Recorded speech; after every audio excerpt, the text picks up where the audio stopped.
હવામાન વિભાગની આગાહી મુજબ રાજ્યના વાતાવરણમાં પલટો આવ્યો છે। આજે કે 20 ફેબ્રુઆરીએ વહેલી સવારથી જ સુરત, અંકલેશ્વર, હાંસોટ, દાહોદ, ગોધરા, પંચમહાલ, વડોદરા સહિતના વિસ્તારમાં કમોસમી વરસાદ ખાબક્યો છે।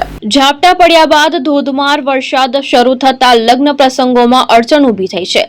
સુરત શહેર અને જિલ્લામાં વહેલી સવારથી જ વરસાદી માહોલ જામ્યો હતો। વરસાદી ઝાપટાને કારણે વહેલી સવારે વાતાવરણમાં ઠંડક પસરી ગઈ છે, જેનાથી ઠંડીનું જોર પણ વધ્યું છે।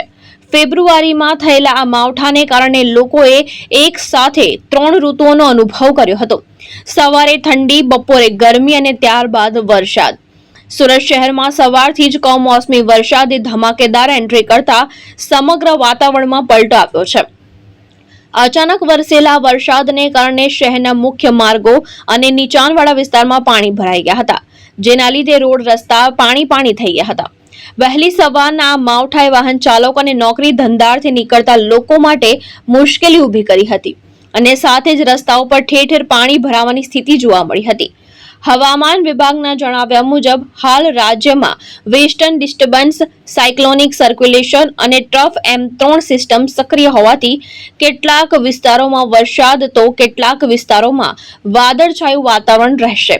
આગામી કેટલાક દિવસોમાં આશરે 30 થી 40 કિલોમીટર પ્રતિ કલાકની ઝડપે પવન ફૂંકાઈ શકે છે।